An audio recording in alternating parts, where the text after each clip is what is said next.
My name's Hana Kolburn. I'm 20 years old. I was born and bred in a village from Womborne. I live with my parents and also I have one sister as well. Me and my sister obviously went both to the same school. We went to Westfield Primary School and Ainsdale High School in Womborne. The schools were never religious schools. However, they did take us to church on Christmas and they did take us to church on Easter as well. Growing up with school was quite difficult for me. My sister was always the popular one at school. She always was surrounded by lots of people and lots of friends, but with me, I was completely the opposite and I was very shy and very withdrawn, and as a result later on from my school life I actually got bullied. It started in primary school but got worse in high school. When I left school I went straight into work. I worked in a nursery, so I do childcare as my job, and going into work was actually worse than going into school. They started to pick on me. I had work harassment, work bullying, and it just got worse by the day. I left that job about a year and a half later. I'd managed to qualify while I was there, and then I got sacked on the grounds because I was qualified. And when I left work, I thought that was it, I'm free, no more bullying, no more harassment, but that was not the case. They harassed me on Facebook as well for everybody to see. They bullied me, they continued to call me, they continued to text me, even though I wasn't with them, I wasn't working with them anymore. As a result, I actually went through a couple of months of being suicidal and actually did try and commit suicide on more than one occasion. I'm from quite a small family. My parents and also my parents' family as well, from both sides, are Christians. Growing up, me and my sister were never made to go to Sunday church. I think my parents sort of relaxed the religion a little bit with us. My mum, when she was 14, was confirmed into Christianity in the church. Being confirmed is a bit like reading Shahada, so when you're 14 you basically are testifying that Christianity is your religion, you believe in God. When I turned 13, I actually wanted to be confirmed into the church, but because we hadn't been brought up going to Sunday school, we weren't allowed to actually get that done. But I've always believed in a God. I knew that there was always one there. I always believed that. When I got told I couldn't be confirmed, that right, okay, I knew that I was going to follow religion. I knew that was going to happen, because having that belief in God, you can't just switch it off. When you've got a belief, you've got a belief, and when it's as strong as maybe mine was, for example, you just can't ignore it, you have to pursue it.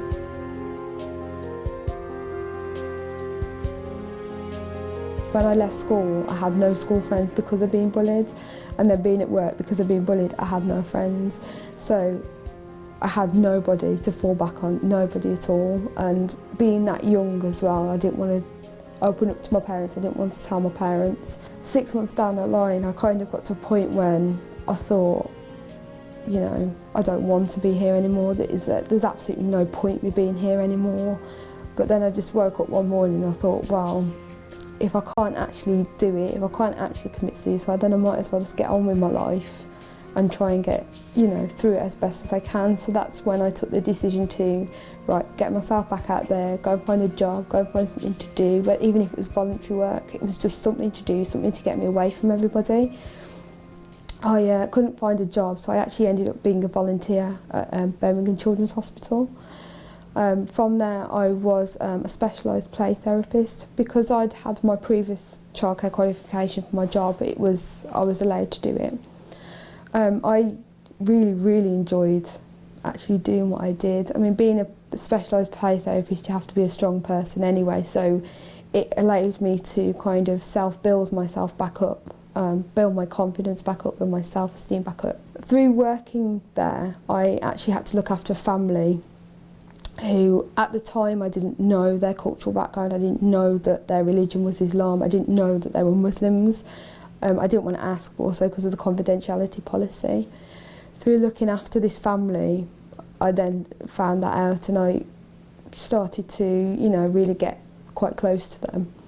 I left the hospital about a year later, and then got another job in another nursery, which wasn't planned, and I didn't really want to go back there because of what I'd been through before, but I was qualified to do that, and at the time it was my only option, it was my only way of work, it was my only way of money, and I've worked there for nearly 2 years now. I'm still there at the moment.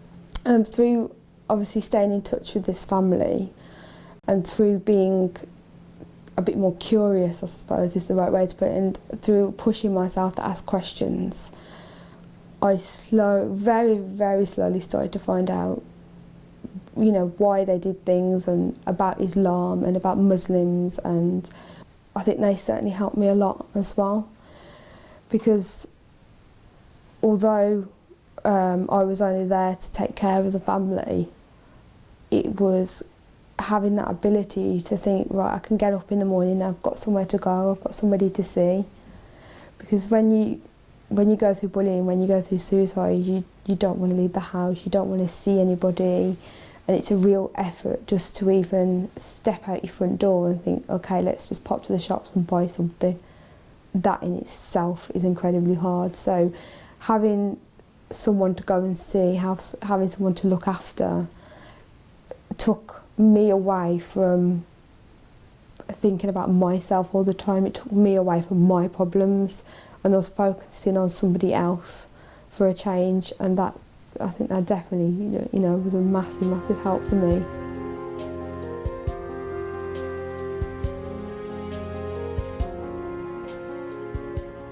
This is Sister Rosina and that's Sister Corsa.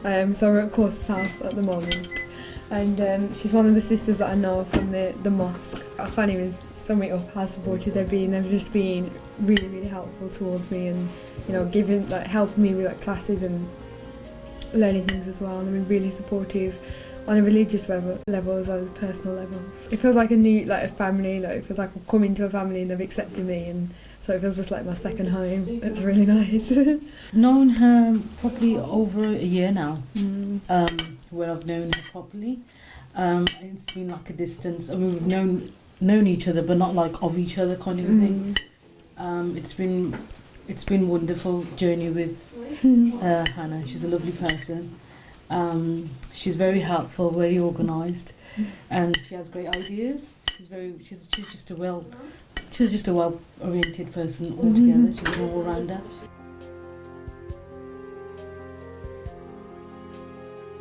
When I looked at the Quran and when I looked at the Bible, they were exactly the same in terms of the stories that were in them, the people that were in them. They were exactly the same. The difference was just how it was told. There was just such a connection. It just was really surprising to me that how many similarities there was compared to differences, and that, you know, it was really good for me because it didn't feel like I was pushing one thing out of the way and completely starting over again with something that completely something new. It felt like I already knew the religion. It was just being told to me more and in a more truer way. And through Muharram in 2010, I actually watched Muharram through some friends that I know, and they used to play the Nohas quite a lot in the house on Muharram. You know, it's a different language to me. It was just kind of like in one out the other. It never really meant anything to me. But I remember one day coming back from work and they'd got it on, and I walked in and I was like, what's this? What? I actually asked them to translate the whole Noha for me, which they did. And then I started questioning, well, what does that mean? What does that mean? And after they translated it and asked all my questions, I listened to it again, and I had such a strong connection because I was like, I actually know what it's saying. I didn't, but I actually felt like it was in English. It actually felt to me like, yeah, I know what it's saying, and I got that connection quite quickly. From that then, I really did, I started, my belief started, my faith started to get a lot stronger, and I actually, that same year, I actually tried to do Ramadan as well. Although I never completed the full Ramadan, I think I did about 2 weeks in total, I still had that same connection. After doing that Ramadan in 2010, I actually really then persisted and really wanted to join in with everything. Again, I did the Muharram in 2011, and I did in 2011 as well. I did a full Ramadan, and from then I was like, yeah, this is what I want. I knew from completing the whole Muharram, the whole Ramadan, and everything in between, I was like, yeah, this is me. This is where I want to be. And on the Eid of that Ramadan, my friend, my work colleague said to me, do you want to come and read Eid prayers, Eid namaz? And I was like, what's that? So I put my scarf on, she took me across to the mosque, she read the prayers, the Eid namaz prayers, and I followed her. And when we finished the prayers, she said to me, just sit here for a couple of minutes and just say whatever's in your heart. Don't say it out loud, just say whatever's in your heart, whatever is going around in your head, just sit here for a couple of minutes and say it. And I actually remember, the only thing I remember from that day, I don't remember what I asked for or what I said, I just remember crying. But it was a cry of relief, it was a cry of happiness, it was not a cry of sadness. And I just thought, that was then when I realised that I was where I needed to be. That me crying was, I found myself. One night after work, she actually took me to her Islamic teacher, and at first I didn't know why we were going, because I had mentioned to her before, yeah, I wanted to pursue this, but I didn't realise that you had to read a shahada. I didn't realise that you had to read anything. I just thought, I can become Muslim because I want to. But she just explained to the teacher, look, she's done Ramadan, she's done Muharram, she's done Eid, and she's really, really interested. And the teacher was like, she needs to take a shahada, she needs to take it now, she needs to take it tonight. And I was like, okay, but what if? I then started to question, I suppose in fear, okay, if I take my shahada, I become Muslim, but then how am I going to tell my parents? How's my life going to be different? Have I got to give up alcohol? Have I got to wear a scarf? I've got to do... And she said, stop saying what if. Just read your shahada and you will know your path. You will not have a struggle. You will not fear anything. You will be fine because God will be with you. So I took my shahada on October the 5th, 2011, so it's just been 6 months now. Taking your shahada is not something you could describe, it's not something I can say, I can describe my feelings. All I remember is that I was so happy, and I felt surrounded, I felt like I was home, and I felt like everything that had happened in my past lives that I've been through, the bullying, the suicide, everything, I was like, it's gone. It's completely gone, and it doesn't matter anymore. It doesn't matter that them people hated me.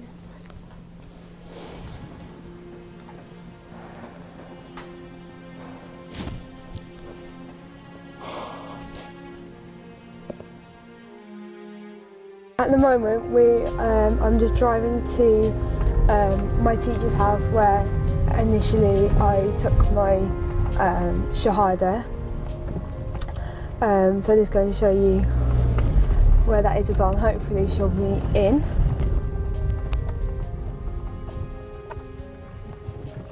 This is the house where I took my shahada 6 months ago. Coming here, I was full of nerves and I didn't really know why we were here or what initially was going to happen. When I actually walked into the house and took my shahada and come back out, I was just so happy. I didn't even want to get back in my car. I just literally wanted to dance up and down this road. It was just so, such an amazing feeling for me that, it's nothing you can describe at all, but I was just so happy that coming out from when I went in full of fear and full of not knowing what was going to happen, and then to come back out feeling like that, it was just really good for me.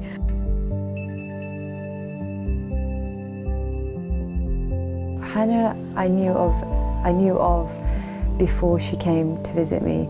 I knew that she was exploring the religion and that she was with some Muslim friends of mine. But Hana is a very special individual, and not like anyone else. I saw very clearly she had a kind of sense of I know who Allah is, and she just had it. She didn't know how to explain it. She didn't know why. She didn't know anything in terms of the practicalities of the religion, but she knew Allah. She just knew herself. And I said to her that, whether you do the shahada today or not, you're Muslim because your heart's declaring it. So it's just a matter of your tongue to declare it. What Hana's taught me more than anything is like the reverts or the converts are like stars. You know, like you look at the way the companions became Muslim, you know, they are like the leading stars, and they kind of show us, and the energy and the kind of the freshness that they have towards their religion, and that relationship that they have for Allah, kind of gives us that. It revives our faith, and we take our faith for granted. So there's no difference in the sense that our iman is, we both have iman, and they don't have less than us and we don't have more than us, but what they do have is that they show us this beautiful relation to Allah, and it shows us that how do we know if we were born out of Islam that we would come to find Islam, especially someone like Hana who's been through what she's been through and still to find faith. So, you know, you just show us that they understand and they appreciate faith and the reality we're living in better than we do.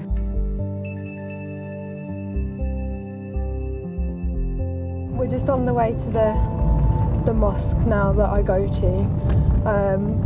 Most of the mosques in Wolverhampton are pretty small. The one I'm going to, there's around 40 families that attend this mosque. Although this is my main mosque that I go to, I do use several other different mosques for various things like lessons and classes and things like that. It's nice having a community like that, because you know that you've always got help around the corner, like you're never going to be, you know, stuck to ask a question, or you're never going to be stuck for support or anything like that.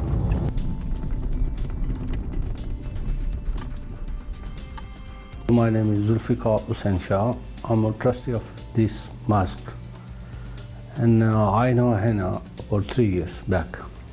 She used to come our friend's house, and we used to meet there, and we used to discuss about Islam. And I said to Hana, we are practicing Shia Muslim, but I'm not asking you to practice as a Shia. This is the Quran, this is the supplication, this is the books you read, and Allah will guide you to right path, and you can choose whatever you want to do. I never told my family till about 3 months later, and even to today, only my mum and dad know. My sister doesn't know, and the rest of my family doesn't know. That's not a decision I've taken, that's a decision that my parents have taken. I actually told my mum first, and then I was too scared to tell my dad, so I got my mum to tell my dad, like, when I was at the house. They've just said, well, you're not 16, you're not 17, you're not naive, you know what you're doing now, you know, you work, you're independent, you've got your own car, you live your own life, so if it's what you want to do, what makes you happy, and if that's where your belief lies in God, then so be it. But they just won't let me tell the family, and they won't let me tell my sister, because they're so convinced that it's just a phase. They think in a year it's going to be back, back to normal, as it's so like put. But I just told Michelle that it won't be like that. The problem is with my family is that because of their upbringing and because of their Christianity and because of where we live as well, being in a small village, what we know and what we rely on is media. And I think unfortunately the media doesn't really portray Muslims too well. And I think for my mum and dad, when I said to them I was Muslim, automatically what popped into their head was terrorist. And unfortunately it is the media that's portrayed that image, I think, of Muslims, and I do think it's really, really bad, because like Islam and Muslims, it's just such a beautiful religion, such peace in it as well. And being a Muslim now and being in Islam, I always know that I feel peace within myself, with knowing that I know what I'm doing is right, I know what I'm doing is true.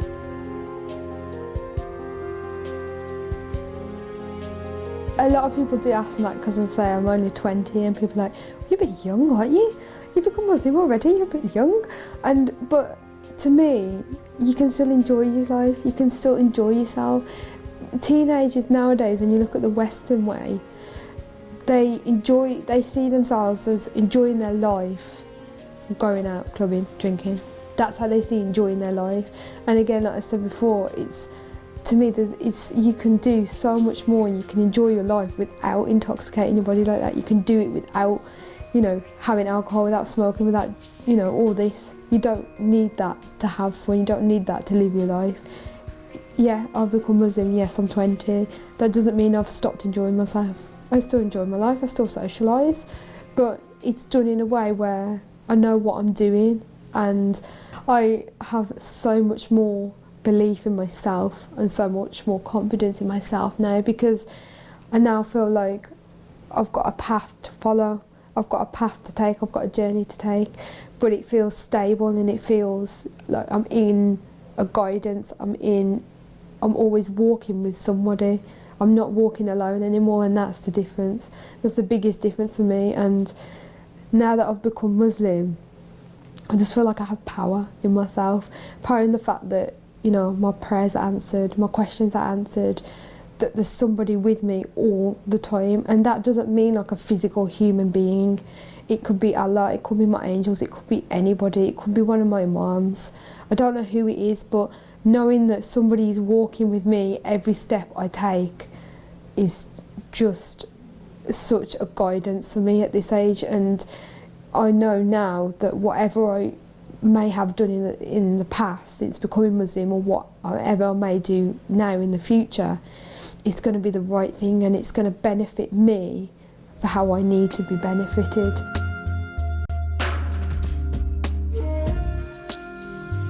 I definitely see Muslims as Muslims. I think every Muslim is a Muslim. They're the same, regardless of all the sectarian and the Sunni and the Shia thing.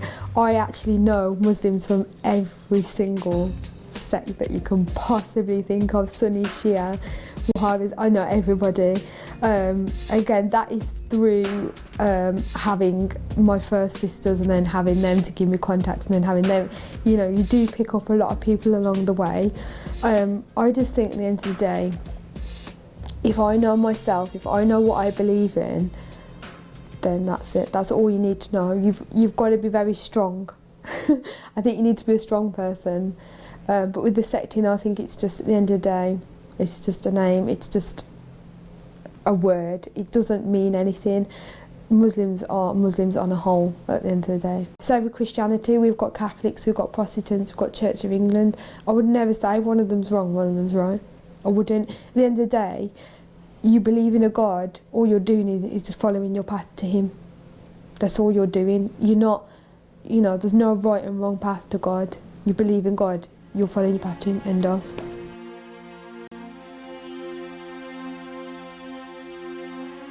When I pray, it does really, really helps me, and I know that, Allah's hearing my prayers, and I know my prayers are being answered. It's an inner feeling, that connection. You can definitely feel it when you pray. It's a sense of warmness, I suppose, a sense of, somebody's with you, you know that whatever you pray for is being heard and it is going to be answered, inshallah. And it's just such like a happy feeling when I pray. It settles me, it gives me that inner peace.